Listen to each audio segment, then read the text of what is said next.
नमस्कार मित्रांनो, सुस्वागतम. मुरंबा मालिकेच्या आजच्या भागामध्ये आता रमा आपल्या प्रत्येक जे काही पदार्थ विकले गेले त्याचा एकत्र हिशोब करते.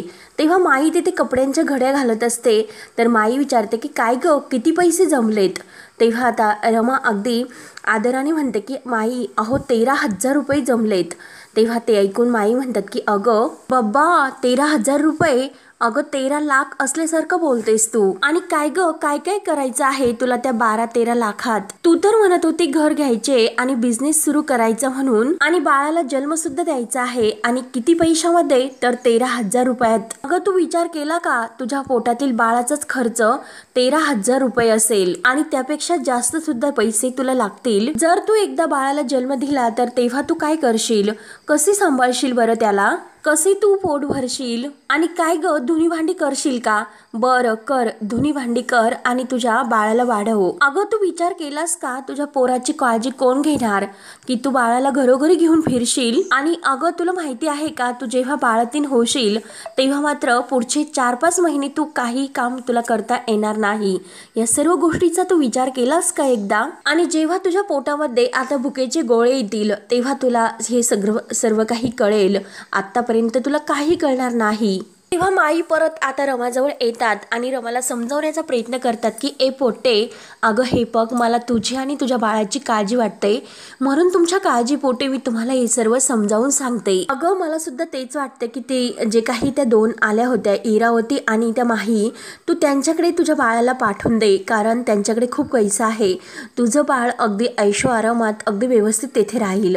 तू कशाला इतकी जीवाची धडपड करून घेतेस? अगं त्यांच्याकडे इतका पैसा आहे, नक्की त्या तुझ्या बाळाला चांगलं एक भविष्य देतील. अगं त्याचं आयुष्यही चांगलं जाईल. तू त्याचा विचार कर, त्याच्या भविष्याचा विचार कर. अगं मुख्य म्हणजे बाळाला त्याच्या बापाचं नाव मिळेल, एक बाप त्याला मिळेल. आणि हा समाज खरंच खूप वाईट असतो. एकदा बाई सोडून गेली जर बाळाला तर त्या बाईलाच ते नाव ठेवतात, परंतु एकदा बाप जर आता सोडून गेला त्या बापाला कोणीही नाव ठेवत नाही, आईलाच आता सर्वजण नाव ठेवत असतात. असं आपला समाज आहे. जे काही आहे ते प्रत्येक दोष आईला दिले जातात. आई विना पोर हे पोरकं होतं आणि बापामुळे ते अनावरच होतं. अगं हे सगळं आतापर्यंत मी भोगत आले, म्हणून एक बाळ वाढवणं हे सोपं नसतं. या प्रत्येक आता या संकटातून मी पाऊल टाकत पुढे आलेले आहे. खरंच हे जे काही आता म्हणजे जीवन जगत आले, त्या जीवन जगताना मला काय काय असा संघर्ष करावा लागला आणि काय त्रास त्यातून सहन करावा लागला हे तुला नाही माहिती. त्यामुळे तुझ्यावर ही वेळ येऊ नये म्हणून तुला मी आत्ता समजावते. आणि हे सर्व खरंच खूप कठीण असते, म्हणून मी तुला असं सांगते की तू माझं ऐक, माझ्या बोलण्याचा एकदा विचार कर. त्यावर तर रमा हे सर्व माईंचे बोलणे ऐकून घेते आणि माईंना म्हणते की हे बघा माई, हे सगळे काही तुमचे विचार असतील, माझे विचार नाही. तेव्हा रमाला आता माईंचा खूप राग येतो. आता रमा लगेच तेथून मंदिरात जायला निघते. तेव्हा देवाला तिला जाब विचारायचा असतो. माई तिच्यावर ओरडतात की काय ग, कुठे निघालीस? तेव्हा इतक्या रात्रीचं रमा आता तिकडे जाताना चिवड्याच्या बॅग हातात घेते आणि जायला निघते. माई पुन्हा ओरडतात की अगं इतक्या रात्री तू कुठे निघालीस? इतक्या रात्री तुझा हा चिवडा कोण विकत घेणार? तेव्हा रमा म्हणते की घेणारे घेतील, आता 1 मिनिट सुद्धा मला वाया नाही घालवायचा. असे बोलून आता रमा ही अगदी बॅग वगैरे घेऊन तिकडे जायला निघते. माई तर डोक्याला हात लावून घेतात आणि देवाला म्हणतात की बाप्पा काय करायचं ह्या पोट्टीचं, म्हणून डोक्याला हात लावून घेतात. त्यानंतर आता रमा मंदिरामध्ये अगदी बाहेर ओट्यावर आपल्या चिवड्याचं जे काही स्टॉल आहे तो स्टॉल मांडते. बॅगमधून प्रत्येक एक बॅग काढते. आता तेथून जे काही 1-2 बायका आहेत तर त्या जात असतात. तर रमा त्यांना म्हणते की ताई, अहो चिवडा घ्या ना, घरी बनवलेला आहे. परंतु एकही बाई आता रमाला काही भाव देत नाही. रमाकडे न बघता ते तिथून जात असतात. रमा बिचारीला खूप असे वाईट वाटते. तेव्हा रमा स्वतःला आवरते आणि पुन्हा आता ती चिवडा विकायला तेथे उभी राहते. तेव्हा तेथे एक काका येतात. काका रमाला विचारतात की काय हो ताई, चिवडा चांगला आहे ना? रमा म्हणते की हो, अगदी घरी बनवलेला पौष्टिक असा चिवडा आहे, अगदी ताजा. तेव्हा आता ते काका पॉकेट विकत घेतात. रमा आता खुश होऊन त्यांना 2 पॉकेट देते. तेव्हा ते काका विचारतात की ताई किती झाले हो? तर रमा म्हणते की 100 रुपये. तेव्हा ते पैसे देतात आणि तेवढ्यात मात्र एक जो काही मवालिक गुंड आहे तर तो तेथे येतो आणि इकडे तिकडे बघतो. रमाचं पॉकेट त्यांनी बघितलेलं असतं आणि त्या पर्समध्ये रमा पैसे ठेवते आणि तेच पैसे त्याला चोरायचे असतात, म्हणून तो मुद्दाम रमाजवळ येतो आणि रमाला विचारतो की ते पॉकेट कितीला आहे चिवड्याचं? तेव्हा रमा सांगते की हे छोटं 50 रुपयाला आणि जर मोठे घेतले तर ते 100 रुपये. तेव्हा तो प्रत्येक पॉकेटाची जी किंमत आहे एकत्र रमाला विचारत असतो. तेव्हा रमा बिचारी आपली ते मोजत असते की किती पैसे होतात, परंतु आता त्या गुंडाचं प्रत्येक लक्ष हे रमाच्या पर्सवर असते आणि तो इकडे तिकडे बघतो आणि रमाला मात्र तो अगदी व्यवस्थित नादी लावतो आणि त्याच संधीचा फायदा घेऊन तो रमाची बॅग त्या म्हणजे जी चिवड्याची पिशवी असते तर त्यासहित उचलतो आणि तिथून तो पळत सुटतो. रमा त्याच्या मागे धावत असते, जोराने ओरडते की तुम्ही काय करतात, परंतु रमाच्या पोटामध्ये आता बाळ असल्यामुळे ती प्रेग्नेंट आहे हे तिच्या लक्षात येते, म्हणून ती आता तेथेच आता उभी राहते आणि आपल्या पोटाला हात लावते, कारण आता ती प्रेग्नेंट असल्यामुळे तिला त्या चोराच्या मागे धावता येत नाही, ती स्वतःला आवरते. तेव्हा ती डोळे झाकून स्वतःला विचारते की रमा तू हे काय करतेस, या अवस्थेत तू धावत जाऊन त्या चोराला पकडणार आहेस का, तुला आता स्वतःची काळजी घ्यावी लागेल. आणि तेवढ्यात मंदिरात घंटा वाजत असते. रमाला आता ती घंटा वाजत असताना ते जे काही आवाज तिच्या कानावर पडतात तेव्हा तिला खरंच खूप छान वाटतं आणि ती मंदिरात जायचं ठरवते. डोळ्यामध्ये पाणी येत असते, तेव्हा मात्र ती मंदिरात एक एक पाऊल टाकत येत असते आणि डोळ्यामध्ये पाणी असते. तेव्हा मात्र तिला अक्षयचं जे काही बोलणं आहे तर ते आठवते की आपलं बाळ म्हणजे रमा आणि अक्षय यांच्या प्रेमाचं प्रतीक. आणि इरावती माही जेव्हा तिच्या घरी येतात आणि तिचे जे काही रिपोर्ट्स आहे ती रिपोर्टची फाईल सुद्धा घेऊन जातात, तिच्या अंगावर जे पैसे फेकतात, हे सर्व क्षण आता रमाला प्रत्येक पाऊल टाकताना आठवत असते. आणि माही जे काही बोललेली आहे की अगं तुझ्याकडे पैसा सुद्धा नाही, घर सुद्धा नाही, त्यामुळे तू तुझ्या बाळाला कसं वाढवशील, त्यामुळे तू एक काम कर, तुझं बाळ आहे तर ते मला देऊन टाक आणि तोपर्यंत मी प्रेग्नेंट असल्याचं नाटक करते. इरावतीने आता माईंच्या हातात जबरदस्तीने पैसे जे ठेवलेले असतात या प्रत्येक क्षणाची रमाला आठवण होत असते. रमा आता एक एक पाऊल टाकत डोळ्यामध्ये पाणी आणत आता देवी आईच्या मंदिरात मध्ये येते आणि मंदिरामध्ये आल्यानंतर आता माई जे काही तिला समजवण्यासाठी बोललेले असतात तर ते सर्व तिला पुन्हा आठवते. आई सुद्धा आता इरावती आणि माही यांना ते बाळ देण्यासाठी रमाला समजावत असतात की तू तुझ्या बाळाला त्यांना देऊन टाक, तुझ्या बाळाचं एक असं उज्ज्वल भविष्य घडेल, कारण त्यांच्याकडे पैसा आहे आणि त्याला बापाचं नाव सुद्धा मिळेल, म्हणून माई सुद्धा रमाला खूप आग्रह करतात. अगं आई विना हे पोरकं होतं, परंतु एका बापाविना ते अनावरच होतं, हे सगळं मी भोगत आले म्हणून तुला आत्तापर्यंतही समजावते. हा प्रत्येक शब्द रमाला आठवत तिच्या डोळ्यामध्ये पाणी येत असते आणि प्रत्येक गोष्टीचं जाब ती आता देवी आईला विचारते. सगळ्यांच्या बोलण्याचं तिला टेन्शन येते आणि देवी आईच्या मंदिरात येऊन ती आता घंटा अगदी जोरजोराने वाजवत असते. तेव्हा ती देवी आईला हात जोडते आणि देवी आईला म्हणते की आई मला इतकं मोठं कर की एक आई म्हणून मी माझ्या बाळाला जगातील सर्व काही सुख देऊ शकेल. आणि त्याच वेळेस माहीने तिला जो काही परमनंट टॅटू आपल्या हातावर करून घेण्यासाठी सांगितलेला होता ते सर्व क्षण तिला आठवतात. तो टॅटू काढल्यानंतर तिला काय त्रास झाला असेल, माहीने तिला किती फसवले हे सगळं तिला आठवते. जी ओळख सुद्धा माहीने हिसकावून घेतलेली असते हे सर्व तिला आठवते. तेव्हा हे सर्व आठवत ती आता देवी आईला म्हणते की आता मला मागे वळून नाही बघायचं, आता मला इतकं मोठं व्हायचं, इतकं ताकदवान व्हायचं आहे की कोणी माझी ओळख सुद्धा चोरू शकणार नाही आणि कोणीच माझी ओळख आणि किंमत नाही करू शकणार. तेव्हा आता रमा ही अगदी ताकदवान बनलेली असते, दिव्याचा आशीर्वाद तिला मिळतो. त्यानंतर आता इकडे नैना ही मुकादमांच्या घरी येते.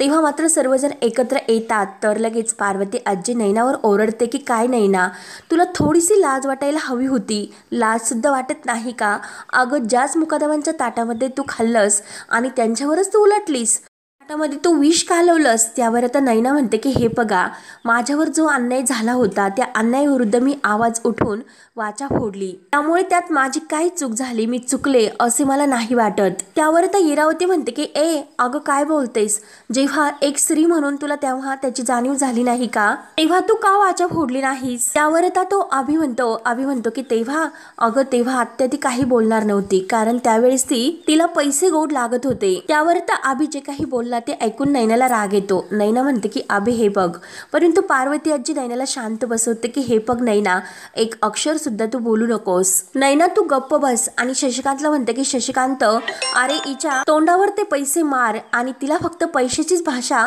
कळत असते, त्यामुळे एकदा पैसे तिच्या तोंडावर फेकून दे आणि एकदाच तिचं तोंड बंद कर.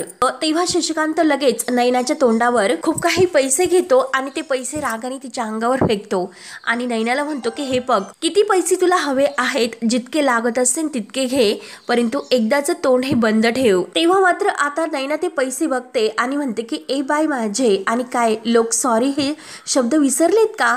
तेव्हा आता शशिकांतला खूप राग येतो. शशिकांत म्हणतो की काय सॉरी, आणि शशिकांत नैनाच्या अंगावर धावून जातो. तेव्हा आनंद आणि सीमा हे शशिकांतला धरतात आणि शशिकांत म्हणतो की काय ह्या बाईला लाज वाटते का, काय बोलतेस तू? तेव्हा सीमा आडवी होते. सीमा म्हणते की अहो तुम्ही हे काय करतात? तेव्हा आता नैना ही शशिकांतला म्हणलेली असते की सॉरी म्हण अगोदर, परंतु आता शशिकांत इतका भडकलेला असतो. तो म्हणतो की तुझी लायकी आहे का मी तुला सॉरी म्हणण्याची?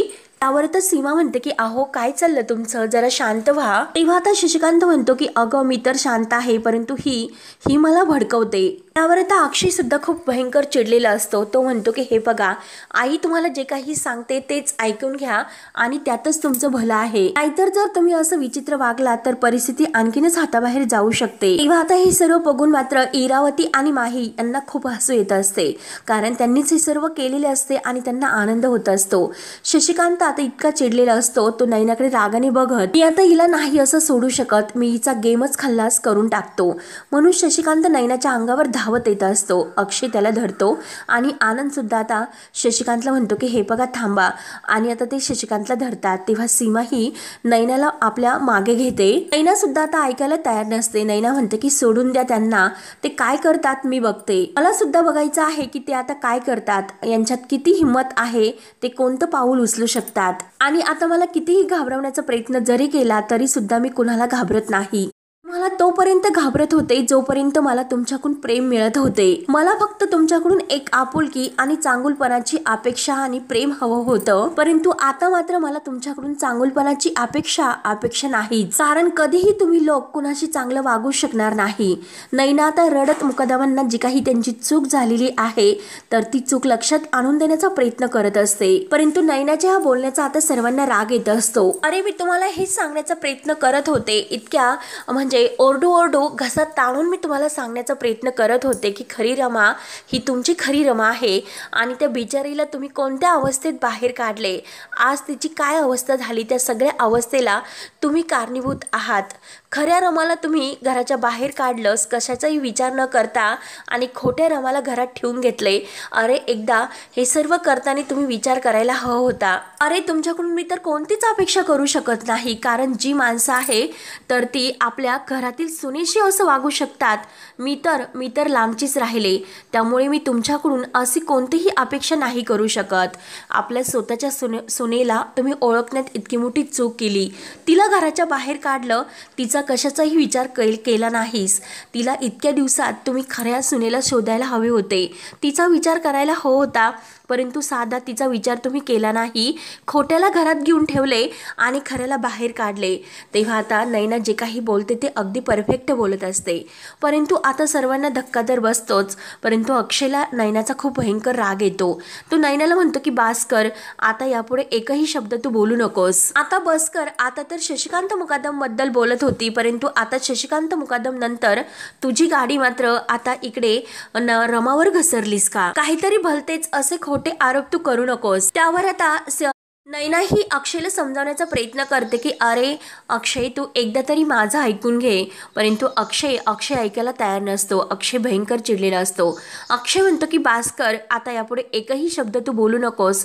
आता शशिकांत मुकादम बद्दल इतके मोठे कारस्थान तर केलेच, आमचं नाव तू बदनाम केलेस, परंतु आता जे काही बोलत आहे ते बडबड तुझी बंद कर आणि इथून चालती हो. आमच्या मनामध्ये आणखीन कोणतेही विष घालण्याचा प्रयत्न करू नकोस. चल येथून निघ, कायमची निघून जा, परत येथे येऊ नकोस. त्यांना इतकं समजावण्याचा प्रयत्न करते की हे बघा तुम्ही कितीही माझा अपमान केला तरी तुम्ही सहन करेल, परंतु एकदा की तुमच्या डोळ्यावर ही जी पट्टी लागलेली आहे अगदी अहंकाराची आणि गैरसमजाची, जेव्हा ती पट्टी दूर होईल आणि तेव्हा तुम्हाला कळेल, परंतु तेव्हा मात्र खूप उशीर झालेला असेल. तेव्हा आता शशिकांत रागाने नैनाला जा असे म्हणत असतात, तर माही तर अगदी खोशून बघत असते आणि अक्षय सुद्धा आता हातवारे करून रमाला जायला सांगतो. नैनाला आता या सगळ्यांचा खूप राग येत असतो. बिचारी रडत त्यांना इतकं समजावण्याचा प्रयत्न करते, परंतु कोणी ऐकायला तयार होत नाही.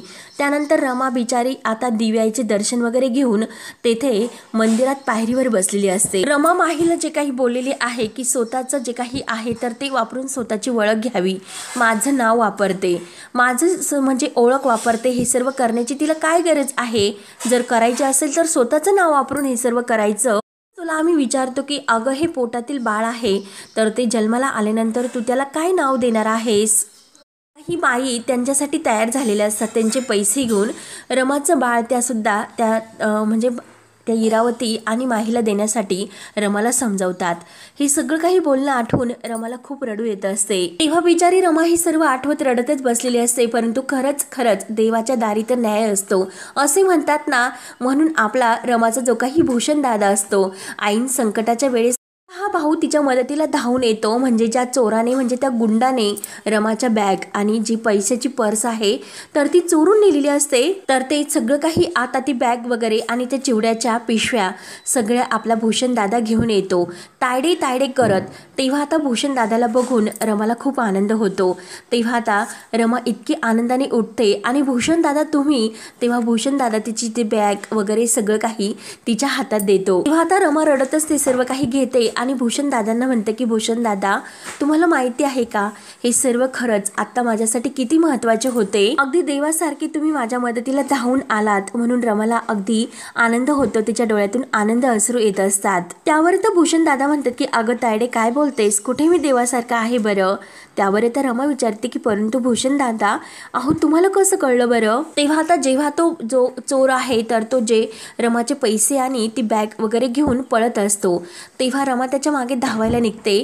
परंतु त्याच वेळेस एका समोर टपरीवर आपले भूषण दादा असतात आणि भूषण दादांनी हा सगळा घडलेला प्रकार बघितलेला असतो आणि आपल्या तायडी ही आहे, तायडीचेच पैसे त्या चोराने पळवले, म्हणून आता भूषण दादाला राग येतो. भूषण दादा रागानेच आता त्या चोरामागे धावतच जातात. सर्व आता भूषण दादा रमाला सांगतात आणि विचारतात की तायडे, अगं काय ही तुझी अवस्था अशी कशी झाली आणि काय झालं नक्की? अगं तायडे, तुझ्या सोन्यासारख्या संसाराला कुणाची नजर लागलीस ग? तेव्हा आता रमा सर्व काही सांगायला सुरुवात करते की भूषण दादा हे बघा, मला माहिती नाही की तुम्हाला माहिती झाली असेल की नाही, कारण माझा एक ऍक्सिडेंट झाला होता. त्यावर आता हे ऐकून भूषण दादांच्या डोळ्यात सुद्धा पाणी येत असते. ते म्हणतात की तायडे, ऍक्सिडेंट झाला होता हे मला माहिती आहे, परंतु त्यानंतर पुढे काय झाले हे मला नाही माहिती. तेव्हा रमा आतापर्यंत जे काही घडलेले आहे सगळं काही सांगायला सुरुवात करते. तेव्हा आता हे बघा भूषण दादा, जेव्हा माझा ऍक्सिडेंट झाला होता तेव्हा 2 महिने मी शुद्धीवर नव्हते आणि साईने जेव्हा तिचा जीव वाचवला तेव्हा माई जे काही तिला खोटं बोललेले असतात की तुझं नाव श्रद्धा आहे आणि माझ्या मुलाने तुझा जीव वाचवला आणि जे काही साईसोबत आता ह्या माईंनी लग्न ठरवलेले असते, हे सगळं घडलेला प्रकार आतापर्यंतचा ती आता भूषण दादांना सांगते. परंतु ज्या दिवशी माझं साईसोबत लग्न होत होते त्याच दिवशी नशिबाने मला सर्व काही आठवले आणि जेव्हा मी घरापर्यंत त्या दिवशी आले होते, घरात जाणार तोच लगेच आता नीलने मला पकडले आणि तो जो माहीचा नील आहे तर त्याने मला बंदिस्त करून ठेवले. माझ्याशी खोटं बोलला, जी काही घरामध्ये आहे अक्षयने दुसरं लग्न केलं, हे सगळं काही त्याने मला खोटे सांगितले आणि त्याच वेळेस जेव्हा नीलने तिला बांधून ठेवले होते आणि माही तिला वाचवण्यासाठी तेथे आली होती, माहीने मला त्या नीलच्या आणि देविकाच्या तावडीतून सोडवले. तिने मला सोडवले तेव्हा मी तिला विचारले होते की अगं तू हुबेहूब माझ्यासारखी दिसती, तेव्हा ती म्हणाली की हो मी माही, आणि तेव्हा तिने मला अगोदर मदत केली, पण त्यानंतर तिने मला असे सांगितले की तू परमनंट टॅटू तयार करून घ्यावा जो तिच्या हातावर होता आणि माही म्हणून मी आता घरामध्ये राहत होते. तिने मला तेव्हा टॅटू काढल्यानंतर सांगितले होते की आता तुझ्यावर डाऊट नाही येणार की तू माही आहे म्हणून, आणि त्याच वेळेस तिने मला खूप मोठा धोका दिला. ती तर मला तिने माही बनवले, परंतु ती रमा बनून या घरामध्ये आले आणि अक्षयच्या आयुष्यात घुसण्याचा तिने प्रयत्न केला, कारण ती अक्षयवर प्रेम करायला लागली होती. तिनेच मला इतका मोठा धोका दिला. तेव्हा हे सर्व ऐकून मात्र भूषण दादांना खूप वाईट वाटतात. ते रडत असतात आणि म्हणतात की तायडे खरंच तुझ्यासोबत खूप असे वाईट झाले ग, परंतु आज मी तुला देवासमोर सांगतो की तुझी ही खरी ओळख कोणीही नाही चोरू शकत. ज्याने हे सर्व केले ना त्याला आपण नाही सोडणार, हे तुझ्या भावाचं वचन तुला असेल. तेव्हा आता भूषण दादाचा इतका मोठा भेटलेला आधार बघून रमाला खूप अगदी आधार वाटतो.